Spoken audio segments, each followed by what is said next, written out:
तन्नो गुरुः प्रचोदयात्।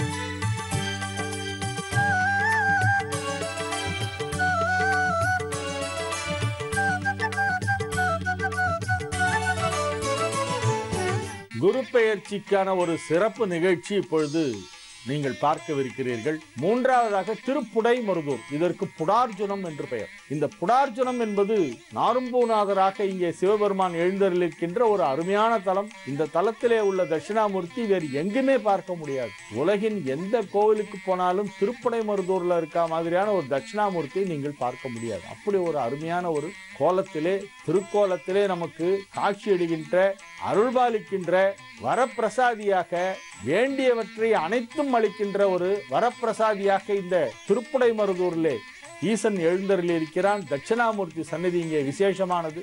ஒருவருக்கு வாழ்க்கையிலே உயர் பதவிகள் எல்லாம் கிடைக்க வேண்டுமானால் திருப்புடைமருதூருக்கு போய் அங்கு ஈஸ்வரனை தரிசனம் செய்துவிட்டு வர வேண்டும். நமக்கு கிடைக்க வேண்டிய நியாயமான அங்கீகாரம் கிடைப்பதற்கு இந்த கோவிலுக்கு சென்று வழிபட்டால் அது கிடைக்கும். உயர் பதவிகள், கௌரவங்கள், அரசு பதவிகள் போன்றவை எல்லாம் கிடைப்பதற்கு இந்த திருப்புடைமருதூர் சென்று வழிபாடு செய்வது மிக மிக அவசியம்.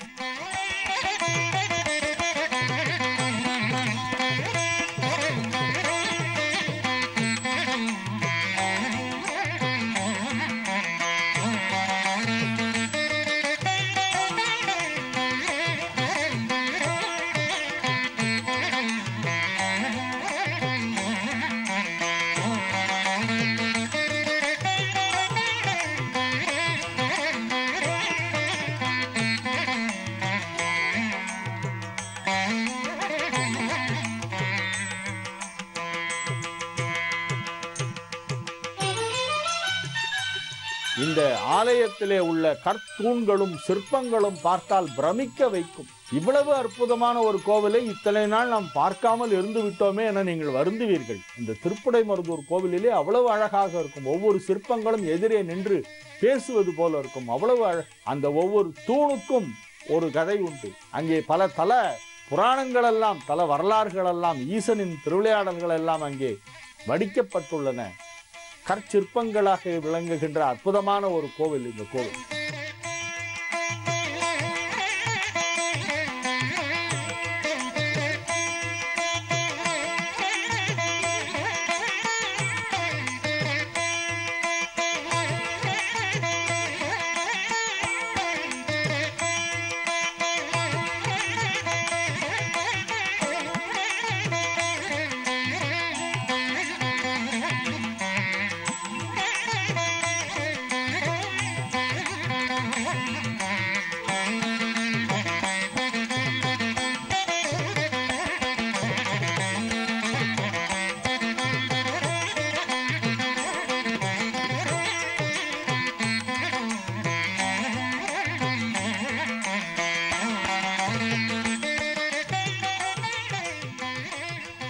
இந்த திருப்புடைமருதூரிலே தாமிரபரணியின் ஒரு தீர்த்த கட்டம் இருக்கிறது. அங்கே தை மாதம் சென்று நீராடுவது மிகவும் விசேஷம். தைப்பூசத்தன்று அங்கே ஏராளமான மக்கள் வருவார்கள். நெல்லை மாவட்டத்திலே இருக்கக்கூடிய மக்கள் எல்லாம் தைப்பூசம் என்றால் உடனே திருப்புடைமருதூர்ல போய் ஸ்நானம் பண்ணோம் என்று வருவார்கள். தாமிரபரணிக்கு மொத்தம் 64 தீர்த்த கட்டங்கள் இருக்கின்றன.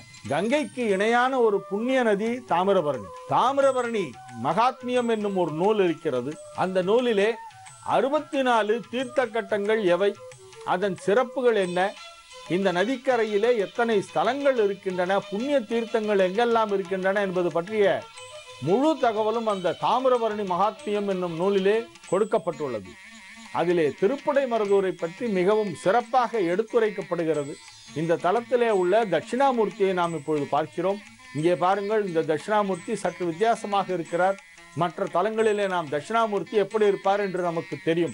பொதுவாக தட்சிணாமூர்த்தி என்றால் ஒரு காலை மடித்து வைத்து ஒரு காலை கீழே ஊனி முயலகன் மீது காலை கட்டை வரலால் அழுத்தியபடி சனகாதி முனிவர்களுக்கு உபதேசம் செய்து கொண்டு ஆலமரத்தடியிலே அமர்ந்திருக்கும் ஒரு கோலத்தை நாம் பார்ப்போம். ஆனால் இங்கு பார்த்தால் இந்த திருப்படை மருதூரிலே சற்று வித்தியாசமான ஒரு கோலத்திலே தட்சிணாமூர்த்தி நமக்கு காட்சி அளிக்கிறார். சிவபெருமானின் 64 வடிவங்களுள் ஒன்று தட்சிணாமூர்த்தி. அந்த தட்சிணாமூர்த்தியிலேயே 16 தினுசு உண்டு. அதிலே ஒன்று இங்கே திருப்படை மருதூரில் இருக்கிறது. இது வேறு எங்கும் பார்க்க முடியாத ஒரு அபூர்வமான ஒரு காட்சி. அந்த தட்சிணாமூர்த்திக்கு இப்பொழுது நடைபெறுகின்ற அபிஷேக ஆராதனைகளை நாம் இப்பொழுது பார்த்து கொண்டிருக்கிறோம்.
அடுத்ததாக நாம் பார்க்கவிருப்பது இடைக்கால் என்னும் தலம். இந்த இடைக்காலுக்கு தென் திருவாரூர் என்னும் ஒரு சிறப்பு பெயர் உண்டு.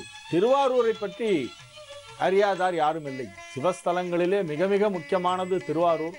அங்கே தியாகராஜர் என்னும் திருநாமத்தோடு சிவன் எழுந்தருளியிருக்கிறார். அதே போல இந்த இடைக்காலிலும் தியாகராஜராக சிவபெருமான் எழுந்தருளி உள்ள ஒரு தலம். தியாகராஜ சபை இடைக்காலிலே இருக்கிறது. அதனால்தான் இதை தென் திருவாரூர் என்று சொல்கிறார்கள். ஏன்னா திருவாரூருக்கு இது தெற்கில் இருக்கு. திருவாரூர் தஞ்சை மாவட்டத்திலே காவிரி பகுதியிலே இருக்கிறது. இது அதைனும் காட்டின் தெற்கிலே தாமிரபரணி கரையிலே இருக்கிறது. முக்கூடலுக்கு அருகிலே இடைக்கால் இருக்கிறது. இதற்கு தென் திருவாரூர் என்று பெயர். இங்கும் தியாகராஜன் என்னும் திருநாமத்தோடு சிவபெருமான் எழுந்தருளியிருக்கிறார்.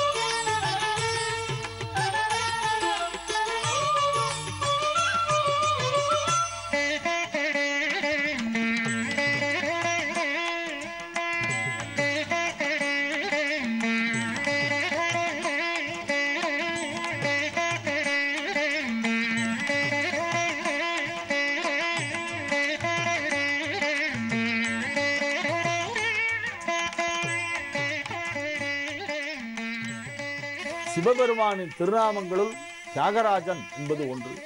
தியாகராஜ மூர்த்தம் என்பது சிவபெருமானின் 64 மூர்த்தங்களுள் ஒன்று. 64 திரு உருவங்களுள் தியாகராஜ உருவமும் ஒன்று. இங்கு தியாகராஜனாக தியாகேசனாக ஈசன் எழுந்தருளிருக்கின்ற தலம் இந்த இடைக்கால். இத்தலத்திலும் ஒரு தட்சிணாமூர்த்தியை பார்க்கலாம். காலை மாறி வைத்துக் கொண்டு கால் மாறி ஆடிய ஈசன் என்று மதுரையிலே நடராஜனை சொல்வார்களே, அதை போல கால் மாறி அமர்ந்த தட்சிணாமூர்த்தியாக இந்த இடைக்காலிலே அவர் காட்சி அளிக்கிறார். இது ஒரு அற்புதமான ஒரு காட்சி. எங்கும் காண கிடைக்காத ஒரு காட்சியாக இந்த இடைக்காலிலே இருக்கிறது. பஞ்ச குரு ஸ்தலங்களிலே 4வதாக இது வருகிறது.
இந்த பஞ்சகுரு ஸ்தலங்களிலே தென் திருப்புவனம் என்னும் தலம் ஒன்று இருக்கிறது. அதுவும் முக்கூடல் பகுதியிலேயே இருக்கிறது. அந்த தென் திருப்புவனத்திலே ஒரு அபூர்வமான ஒரு தட்சிணாமூர்த்தியை பார்க்க முடிகிறது. இது ஒரு முக்கியமான ஒரு தலம். இந்த பஞ்சகுரு தலத்திலே 5 தலங்களிலும் 5 விதமான தட்சிணாமூர்த்தி இருப்பதால் இதற்கு பஞ்சகுரு ஸ்தலம் என்று அமைக்கப்பட்டிருக்கிறது. இந்த தகவல்கள் எல்லாம் தாமிரபரணி மகாத்மியம் என்னும் நூலிலே காணப்படுகிறது.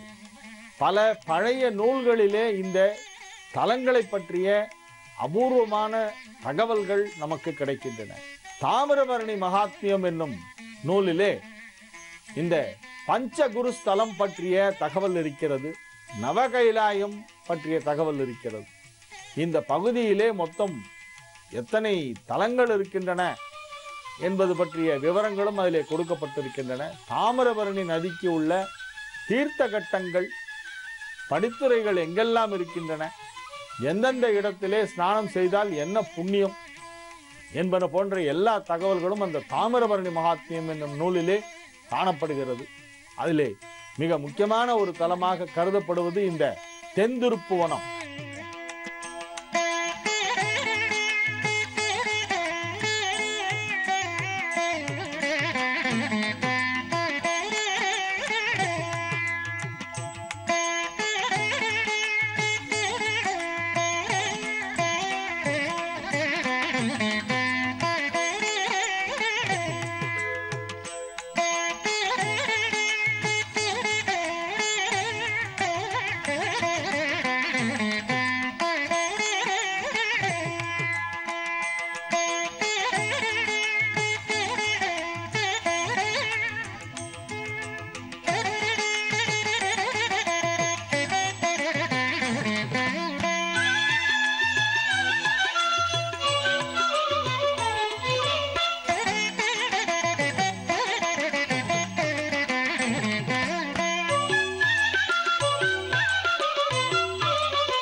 தென்திசை கடவுள் என்று அழைக்கப்படும் தட்சிணாமூர்த்தியை இந்த தென்திருப்புவனத்திலே சென்று நாம் தரிசனம் செய்தால் நமக்கு மோட்சத்தை கொடுப்பார் என்று சொல்லப்படுகிறது. இவ்வுலகிற்கு தேவையான, உலகில் வாழ்வதற்கு தேவையான பொருளும் பொன்னும் கொடுத்து நம்மை வாழ வைத்து வாழ்நாள் முடிந்த பிறகு நமக்கு மோட்சத்தையும் கொடுக்கக்கூடியவர் தட்சிணாமூர்த்தி. ஞானத்தையும் ஐஸ்வர்யத்தையும் கொடுக்கக்கூடியவர் தட்சிணாமூர்த்தி. பொன்னவன் என்பது அவனது பெயர். பொன்குரு என்று அவனுக்கு ஒரு பெயர். பொன்னார் மேனியனே புலி தோலை அரைத்தி செய்து என்று தேவாரத்திலே வருவது. பொன்னார் மேனியன் என்றால் சிவபெருமான். சிவபெருமானே பொன் வடிவாக இருப்பவன், பொன் நிறமாக ஜொலிப்பவன். அக்னியின் நிறம் என்னவோ அதுதான் சிவபெருமானின் நிறம். அக்னி பிழம்பு போல இருப்பவன், கையில் அக்னி வைத்திருப்பவன். ஆகவே இந்த பொன்னார் மேனியனாம் சிவபெருமானை குருவாக வழிபட்டு, தட்சிணாமூர்த்தியாக வழிபட்டு, இந்த பஞ்சகுரு ஸ்தலங்கள் என்னும் 5 தலங்களுக்கும் சென்று நாம் வழிபாடு செய்துவிட்டு வந்தால், ஏதேனும் ஒரு வியாழக்கிழமையிலோ அல்லது என்றைக்காவது ஒரு நாள் நாம் அவ்வாறு போய் வழிபாடு செய்துவிட்டு வந்தால் குரு அருள் கிடைக்கும். குரு பெயர்ச்சியால் ஏற்படக்கூடிய இன்னல்கள் ஏதேனும் இருந்தால் அவையெல்லாம் சரியாகும். குரு நமக்கு நற்பலனை கொடுப்பதற்கு ஜாதக ரீதியாக குரு வலுவாக இருந்தாலும் இல்லாவிட்டாலும் இந்த பஞ்சகுரு தலங்களுக்கு சென்று வழிபாடு செய்தால் அது நிச்சயமாக நமக்கு குருவர்களை கொண்டு வந்து சேர்க்கும் என உறுதிபட நம்பப்படுகிறது.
சொல்லப்படுகின்ற அரிகேசநல்லூர், அத்தாழநல்லூர், திருப்புடைமருதூர், இடைக்கால், தென்திருப்புவனம் ஆகிய 5 தலங்களில் உள்ள தட்சிணாமூர்த்தியையும் நாம் இப்பொழுது பார்த்தோம்.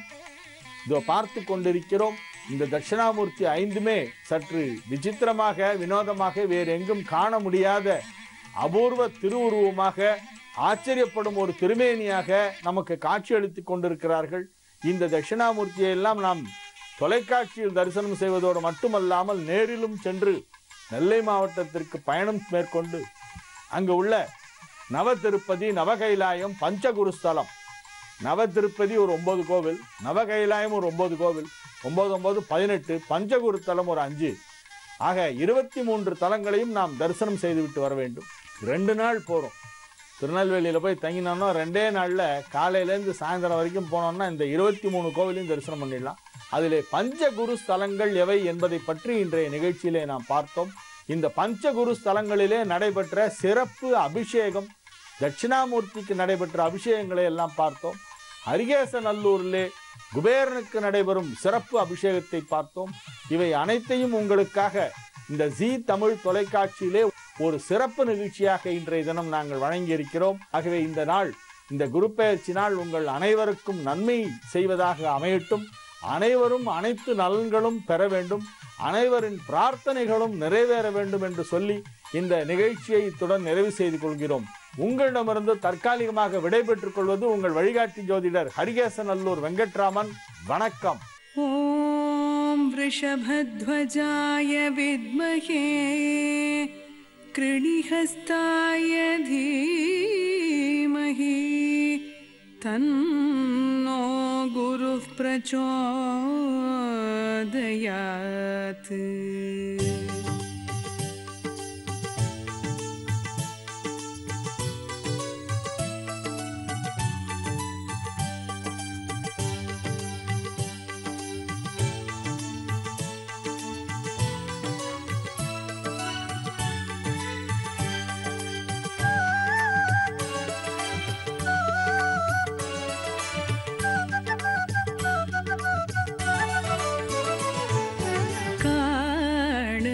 வரம் வேண்டும் நாளும் கோளும் உன்னை காண வேண்டும், காண வரம் வேண்டும் நாளும் கோளும் உன்னை காண வேண்டும்.